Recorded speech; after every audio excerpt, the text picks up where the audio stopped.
But can you see the, there we go. Okay. You're all set. We're all set. All right. So welcome back to Shady Bluff Senior Living for the final season 1 reading. Previously on The Old and the Beautiful, our hero Cordelia, having snuck into the Count's apartment, realizes that the Countess, wife of Count Dandy Carruthers, and Jimmy Still, the community's hunky lawn boy, are working together for reasons we don't yet know. And she learns that the Count has rows of television screens in his apartment that he's using to spy on his fellow Shady Bluff residents. As Cordelia escapes, the Count received a call from the senator, who was unhappy to hear that the contents of Millicent's safe deposit box, which he had gone to retrieve, were emptied, save for a letter, which the senator very much wants destroyed. Unfortunately, the Count met up with his wife. After their confrontation leaves him out cold on the floor, the Count drops the letter, which is found by Wellness Director Malpractice, who wastes no time reading its shocking contents. And now for the shocking finale of The Old and the Beautiful. Take it away, Charlie.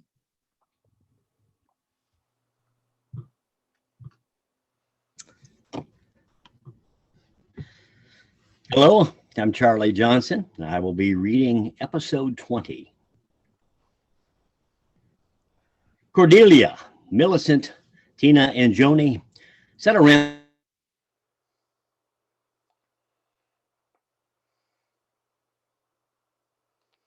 Right, sorry about that. Okay, let's try that again. Hello, I'm Charlie Johnson, reading episode 20. Cordelia, Millicent, Tina, and Joni sat around Millicent's table in her apartment. Each of them leaned over their cups of tea with an expression of intense focus as they mulled over what had been shared. Okay, I think the first thing we should do is go over once more what we know. The Count moved in on Tuesday. The next morning, Chef Brûlée was murdered.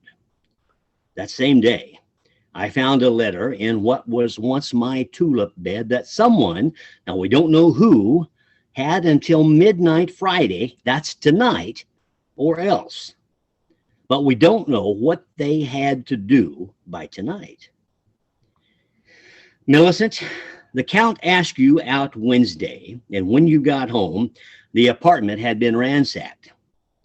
Then he came back the next day, this would have been yesterday, and gave you several drinks that we suspect he spiked with a hallucinogenic drug so that he could continue to look for the safe deposit box key to your bank, which we assume he found and probably used this morning. While the Count was out, I found that he had been monitoring all of us.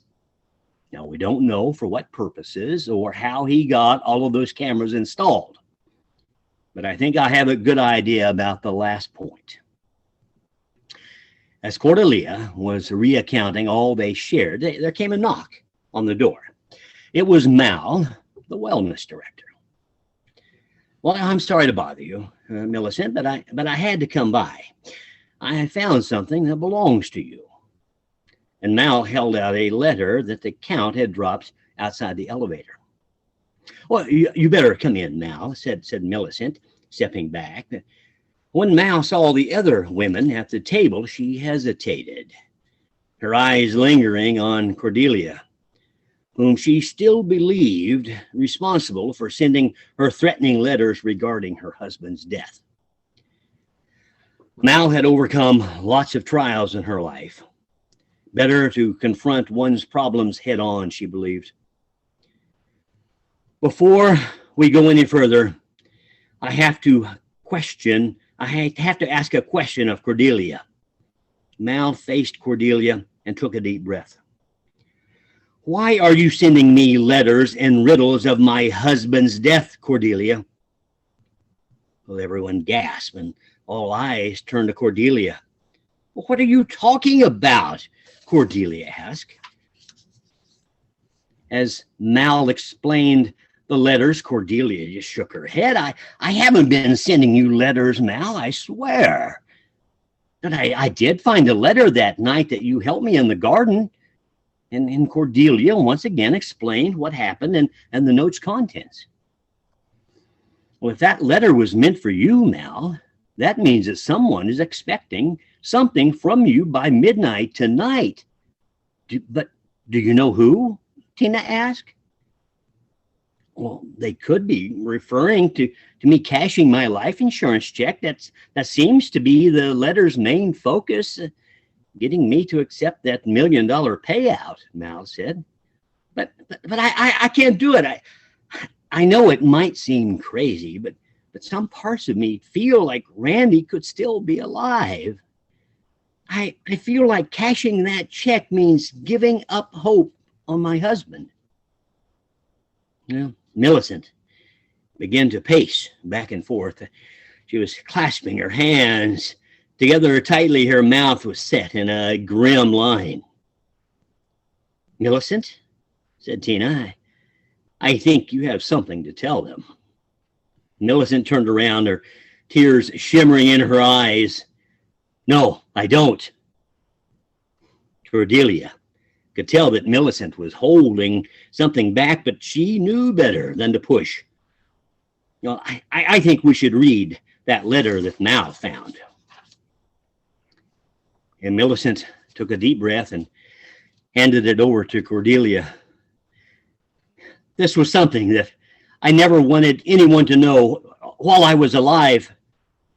But if it was found, it means that everything else in that safe deposit box was also discovered, and the Count knows all my secrets now. Cordelia began to read. Millicent, is this true? Millicent nodded, and Cordelia went to her friend and embraced her. What does it say? Asked Tina somewhat impatiently. When I was a young woman, I worked as a volunteer for a local politician who was running for state senate, said Millicent. He was only a few years older and so handsome and charismatic. You could tell that he was going places. Well, one thing led to another, and we started seeing each other secretly. He was white, and you know how folks were back then. A white politician, a black girlfriend. Millicent looked at Tina and Joni, who were nodding their heads in understanding. We knew it couldn't last, but we were loved, so I thought it would have run its course, I'm sure, and we would have gone our separate ways after he moved to the capital. But I got pregnant. And suddenly it was as if I had tried to trap him. He couldn't get away from me fast enough. I was so embarrassed and ashamed that I kept it to myself. Only he and I knew about it. He was elected, and by then I was beginning to show. He paid for me to take a long vacation so I could have the baby away from prying eyes and questions for the sake of your reputation, he told me. Well, I gave birth alone in a hospital several states away. The baby only lived a few hours before it passed. And that's what I told him. I think some small, silly part of me thought that he would take me back. I gave the baby up for adoption and returned home, only to find him in the state senate dating the governor's pretty blonde daughter. Well, after a few years, he ran, and won a seat in the U.S. Senate, where he's been for decades now. Is it? Was it Senator Golden? Asked Tina. Millicent nodded. But he's running for president in the next election, said Joni. Oh, there's more to the story, said Millicent, because eventually our paths crossed again. I know some things about the senator that he wouldn't like getting out to the press. Well, I'm not proud of it, but I use that knowledge to help my children's education. Is that what was in the safe deposit box? Evidence that could be used against the senator? Asked Cordelia. Yes. And if it's in the Count's hands, then I am in danger, said Millicent. The group was silent, mulling over the news, when Mal spoke up. But I don't understand how that pertains to me or the notes that I've been getting. Well, I think I may know, although it's purely speculation at this point, said Cordelia. Millicent, did you keep track of your child after it was adopted? Him. I had a boy. I named him Randall, although his adopted parents shortened it to Randy. Mal cried out in surprise. Do you mean? Are you saying? Tina spoke up. Mal was married to your son, Millicent? Millicent began to cry. Yes, it's true. I couldn't say anything because I was afraid of what the senator would do if he knew his son was alive. You don't know how many times I wanted to tell you, Mal, how my heart grieved with you when he had that accident. But you kept it a secret, Mal said. Randy always wondered about his birth parents. That was the one thing that he said he regretted, that he never got to meet them, to ask them about his biological family and why they chose to give him up. Millicent reached out a hand to comfort Mal, but Mal stepped away, her face a mask of hurt. I don't know what to say, Millicent. I remember how the two of you talked during your first Christmas party here, just months before the accident. What a lovely lady, he said.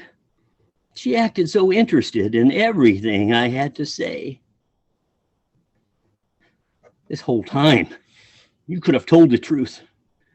You could have given him that, but you chose to pretend that he was a stranger.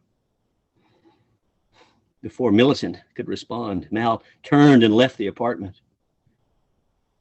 Millicent sat on the bed, her head in her hands, and Joni went to her and wrapped her arm around Millicent's shoulder. We still don't know what's going to happen tonight, said Cordelia. And we only have a few hours left to figure it out. Some of our lives may depend on it.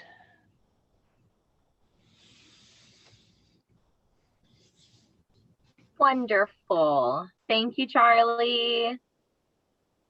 All right, Miss Donna, you're up next. Hello, I'm Donna Birdsong from the Wildwood Senior Living in Joplin, Missouri. As Cordelia unlocked her apartment door and stepped inside, her focus was completely on the mysteries at Shady Bluff. What was going on? What was going to happen at midnight? Why was the Count spying on the residents? Did the Count kill Chef Maxine? She turned on the light and gasped. There was someone waiting for her in her room. The figure who had been sitting on her cedar hope chest at the end of the bed stood up. "Hello, Cordelia," said Philip Head, the community's maintenance director. He was an inch shy of 6 feet and much taller than Cordelia. He raked a hand across his buzz cut, his pink scalp showing through the shorn gray and white hair. Cordelia squared her shoulders back. "What are you doing in my room, Philip? You're supposed to give me 24 hours notice unless it's an emergency." Philip smiled and shrugged. "Guess I thought it couldn't wait." "What do you want?" Cordelia asked. She had always been uncomfortable around him. Most residents thought him pleasant enough. Sorry, I've lost my script. "What do you want?" Cordelia asked. She had always been uncomfortable around him. Most residents thought him pleasant enough with his good old boy charm, but she saw through it. "I don't know why you're so upset," he said. "Seems like we're both used to going into places we shouldn't." He grimaced. "Sometimes it can get us into trouble. So I thought I would come by and see what you'd been up to before I go to the executive director and report you for breaking and entering. I don't remember hearing that you and the Count had become friends.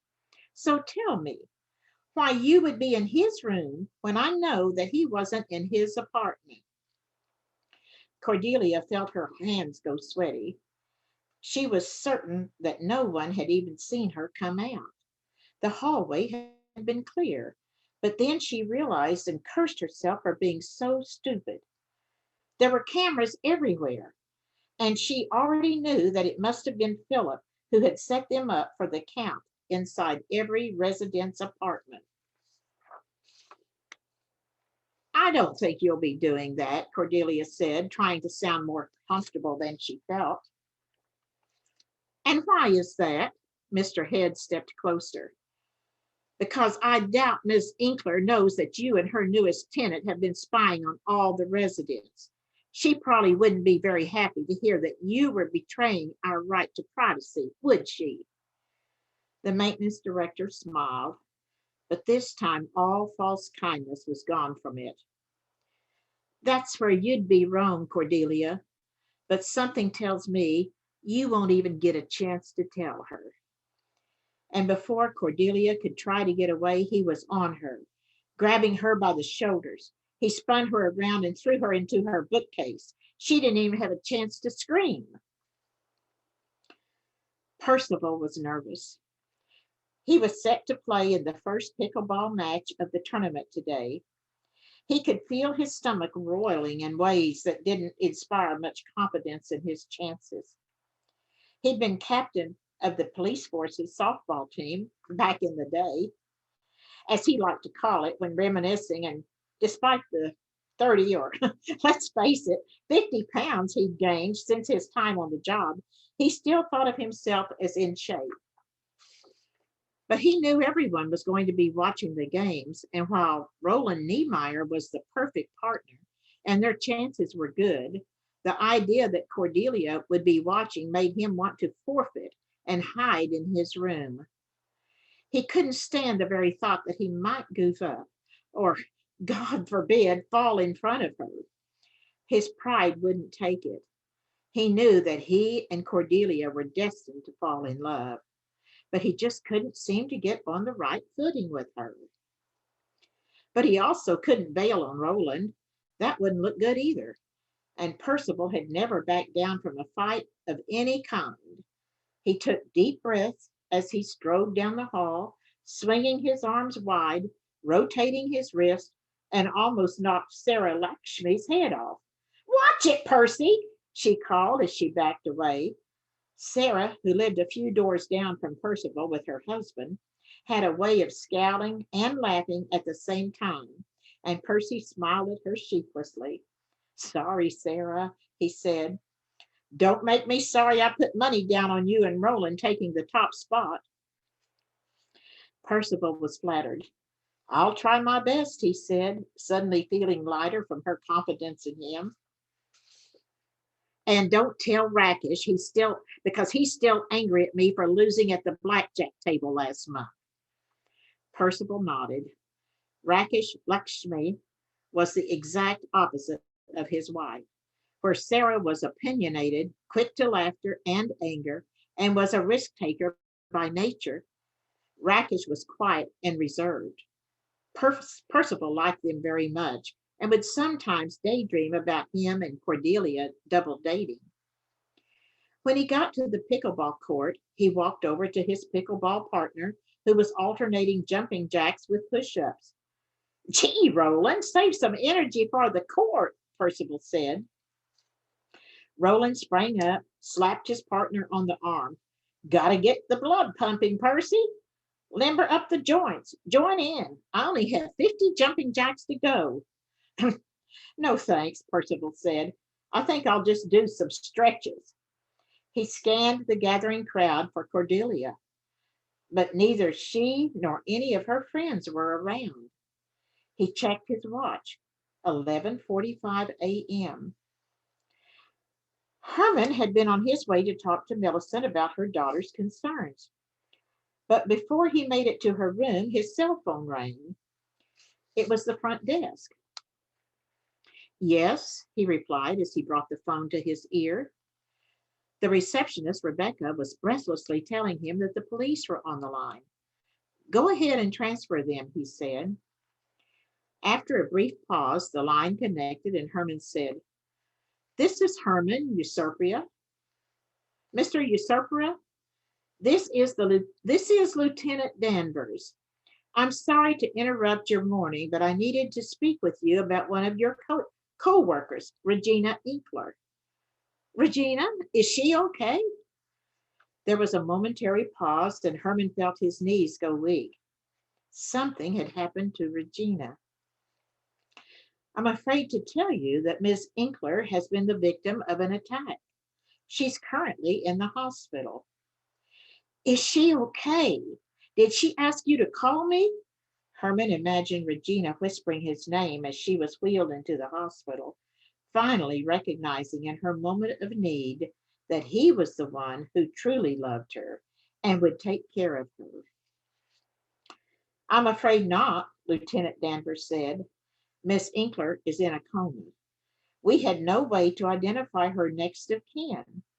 We were unable to unlock her cell phone, but we found her business card in her purse. Right now, Mr. Usurpera, you're the only person who seems to give a damn about the poor woman. She's lucky to be alive. The tournament was not off to a great start. Herman was supposed to MC, but after a few minutes past the official start time, Pippi had run out of the building, wild-eyed, her face as red as her hair from sprinting. She came to a sudden halt in front of Mal, who was serving as a judge. Percival was close enough to hear Pippi tell the wellness director that Regina was in the hospital and that Herman had left to go be with her. They conferred for a few moments and decided that the tournament should go on. Percival and Roland took their spots on the end of the court. Roland was the first to serve, and his aim was always perfect. The crowd applauded as they scored their first point. Such an easy start of the game should have put Percival's mind at ease, but instead it allowed it to wander to what Pippi and Mal had been saying. Pippi didn't know what had happened, only that Regina had been seriously injured and was in the hospital. Herman hadn't said more before he bolted for his card, but the receptionist had told Pippi it was the police who called. It could have been an accident, but Percival knew it wasn't. There were too many strange things going on. He wondered what had happened to Regina, if what happened to Regina could somehow be connected to Chef Maxine's murder. The ball sailed past him and he heard the crowd groan while his opponents high-fived. Hey, Percy, wake up, Roland said. Sorry, Percival shook his head and tried to focus on the next serve. Luckily, it landed in the area of their side of the court called the kitchen, allowing Percival to jog up and underhand it back over the net. As the ball made its way back and forth, Percival found himself getting into the rhythm of the game. He wondered if Cordelia was watching. He hoped she would be impressed. He quickly checked the crowd. Millicent, Tina, and Joni were clustered together watching the match. All of them seemed slightly distracted. Cordelia wasn't with them. That was odd. It wasn't like Cordelia to be far from her best friends. If both sides were evenly matched, the game could take 50 minutes. But as it was, Roland and Percival bested their opponents rather quickly. In just under a half hour, they'd won 11-6. After shaking hands with the other team, Percival walked back to the community. He had time before their next match and he wanted to check in on Cordelia. He had a terrible feeling. The elevator dinged its arrival to the ground floor and Percival stepped back to let the maintenance director off. He was carrying a large cedar chest on a dolly. Looks like you've got your hands full, Percival said. Oh, yeah, Philip said, looking both ways down the hall. He looked nervous. Where are you heading with that? Need a hand?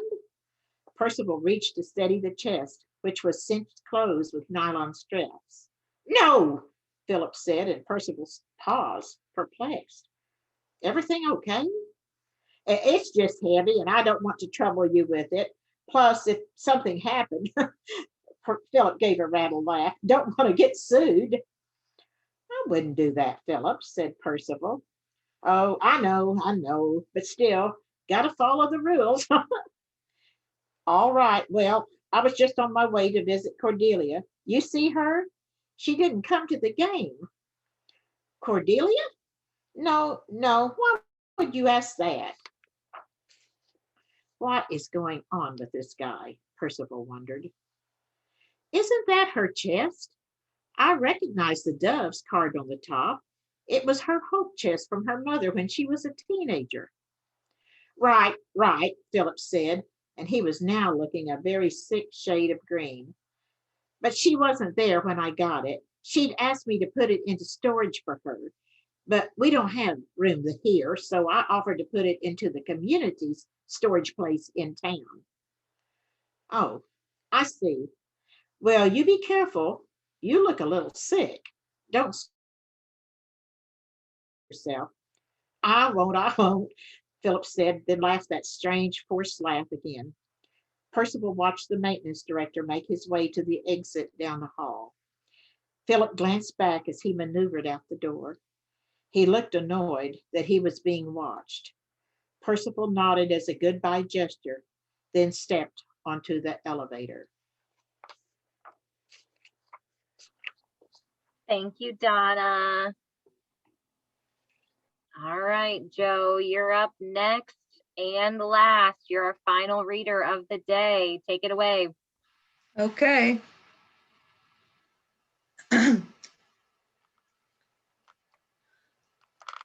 Hello, I am Joe Creekhouse. I live at Wildwood Senior Living in Joplin, and I'm going to read the season finale, part 2, episode 22. As Philip drove the truck, he worked out what he should do. Once they realized that Cordelia was missing, it would only be a little while before Percival mentioned seeing him with the hope chest, and then they would want to see it and what was inside it, and Philip would be in a lot of trouble if they saw that. He racked his brain for choices. He couldn't store it inside his house. He couldn't take it to the storage shed. He'd have to bury it. He had a backhoe on his property, so it would be easy work. He could just dig a hole in his backyard and bury it, he corrected himself. Best not to think about what had happened. He did what he was told, and that was all there was to it. And after the chest was under several feet of dirt, he could plant some flowers or something, tulips maybe. That would be ironic, seeing as how he'd burned Cordelia's tulips. When he set fire to the tulips, he thought it had been a good way to warn her, keep her from getting curious like she always did, but it apparently had backfired, making her even more nosy than she normally was. Curiosity killed the cat, he said out loud, but didn't find it funny. Cats have 9 lives, he thought, and shivered. Millicent and Tina were in the lobby setting up the Alzheimer's donation table for the tournament after party began. Cordelia was supposed to be leading the fundraising effort, but she hadn't answered her phone or the door when the two had stopped by to see what she wasn't picking up. It didn't feel right, but Millicent and Tina had their to-do list, and there was too much going on to get distracted. Before Cordelia, Tina and Johnny had left Millicent's apartment that morning. They had all agreed to go about as if nothing were different today. But they were all keeping an eye and ear out for anything out of the ordinary. If it seems fishy, let us know, Cordelia had said. And now Cordelia was nowhere to be found. They put out a tablet to take donations by credit and debit card, a jar for cash donations, and placed bags beneath the table in case someone wanted to donate items to be sold at the next fundraiser auction. As they set up, they saw a car pull up to the entrance. It was a sleek red Tesla. Millicent watched the driver, a short, stout man carrying a medical bag close to his body, enter and approach the front desk. The gentleman had a white Van Dyke beard, a white mustache, and was wearing a 3-piece pinwheel navy blue suit. A red tie stood out from his crisp white shirt. Millicent thought he looked like a cross between Colonel Sanders and the villain Draco in Millicent's favorite Bond film, On Her Majesty's Secret Service. The man was speaking in low tones with the receptionist. He handed her a card. While his face was calm, his speech neutral and too low for Millicent to hear, his words were causing the young woman to become paler and paler. Once the man stopped speaking, she nodded, stood up, then opened the door to Regina's office. She then sat down at her desk, picked up the phone's receiver, and began speaking to someone. In a few moments, Mal appeared. Her face flushed. She looked, Millicent thought, a little frightened. I'd give anything to hear that conversation, Millicent said. Mal entered Regina's office to find a small, yet imposing man seated behind Regina's desk. Can I help you? She asked. Yes, my dear, you can. Take a seat. He gestured at the chair in front of the desk. Mal obeyed. He leaned across the desk, offering her a business card, which she took and read aloud. Basil Q. Forthright, MD, Medical Director for Kegiot Senior Living. Yes, that's right. As you probably know, Kegiot owns Shady Bluff Senior Living. They sent me here to, for a better way of putting it, clean up your mess. I'm to take on oversight immediately, but I understand your executive director and human resources director are both out of the office. Mal nodded. Regina, that's our executive director. She's in a coma. Herman went to visit her. Why on earth would he do that? If she's in a coma, what does he think he can do? Mal didn't reply. He continued. All the better, I suppose. If the ED is taking a break from running the community, she will have no objection to me setting up my office here. But this is our director's office, stuttered Mal. All the better, Dr. Forthright exclaimed. There is plenty of room for my diplomas.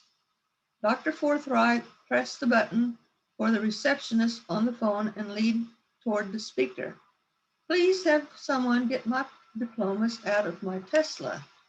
I'm assuming your maintenance director can take care of it.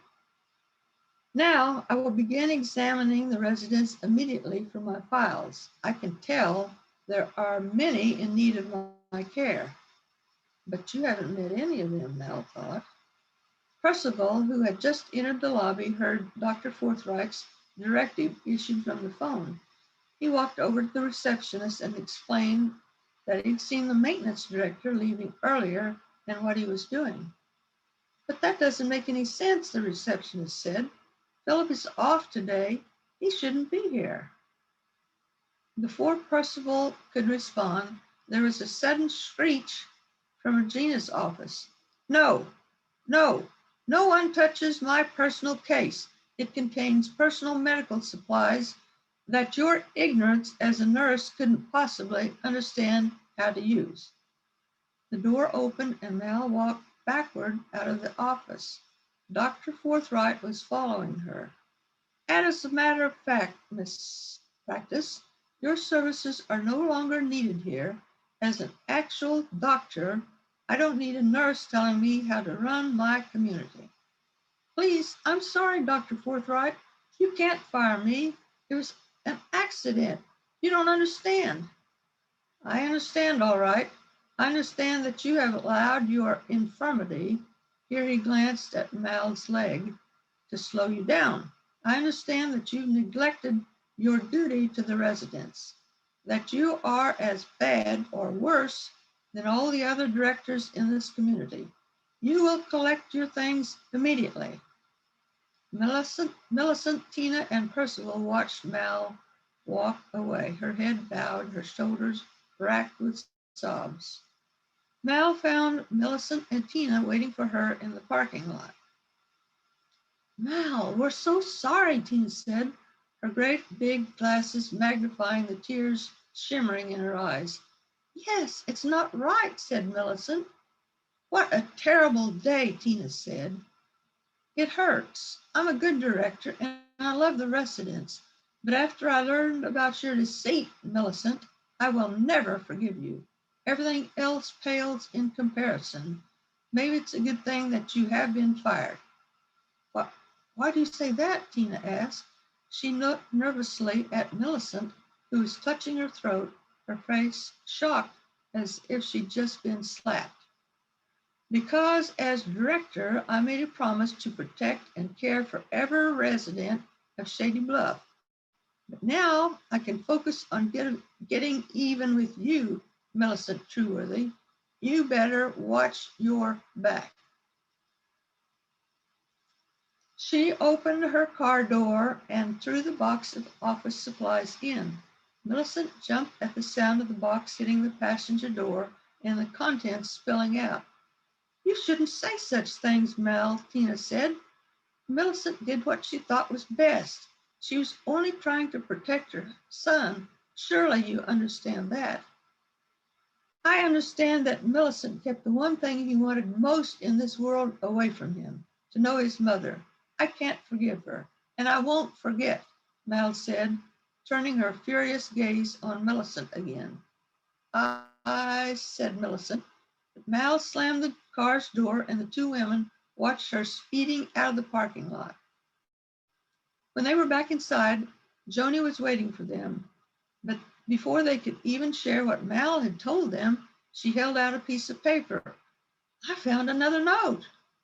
With trembling hands, Tina took the paper and unfolded it, and it said, at midnight, the clock will strike, the way will all be cleared.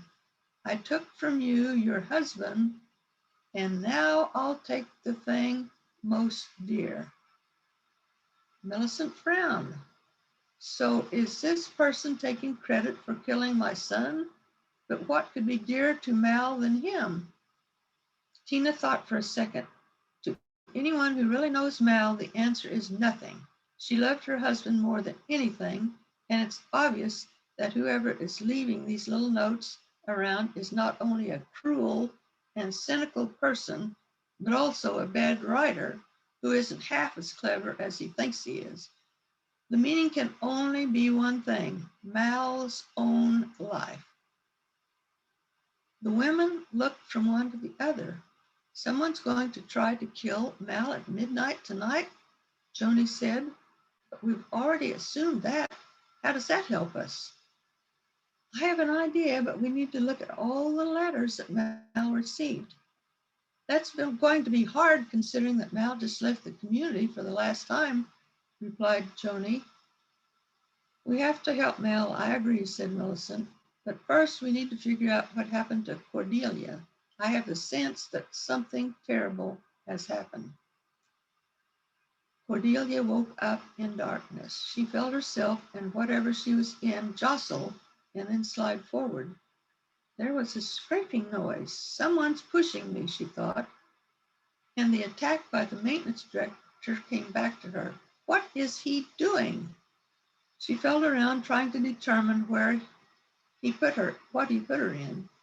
Wood, and it smelled like mothballs. She had been placed inside on her side, her legs tucked. My hope chest. She used her elbows to push against what she assumed to be the top, but it didn't budge. Meanwhile, she suddenly felt the end of the box dip and sway, balancing herself. Oh no, thought Cordelia. She could imagine being pushed over the cliff of the Perfidy cliffs to shatter hundreds of feet below on the rocks. Her body swept out to sea and never found. So when it tilted a little bit further and then slid, she almost sighed with relief. The fall would have been a lot steeper than that. But then she felt the weight shifting, and for a moment she was right side up before the chest fell forward. It made a sharp crack, and Cordelia grunted as her weight readjusted herself forcefully. Cordelia paused a moment, but there was no further movement. She didn't know if she should be quiet and still and wait to hear what was going on around her, or if she should try to find a way out. Breathing slowly and trying to remind herself to stay calm, she decided that doing something was a better option than waiting for whatever that monster had in store for her. She pushed as well as she could against the sides, but either she wasn't strong enough or she didn't have enough leverage to do anything. The wood didn't budge. She hoped that the crackling noise she'd heard had been enough to weaken the chest for her to push her way out. This wasn't some cheap modern piece of particle board furniture. As she tried to quell the panic rising in her, she suddenly heard the sound of something solid raining down upon her and then a loud clump. Cordelia shook her head. It couldn't be. He's burying me alive, she realized, and that was when she started to scream. The end. What an end. What an ending. Yes, that's what I thought. Yeah, the seniors, the residents brought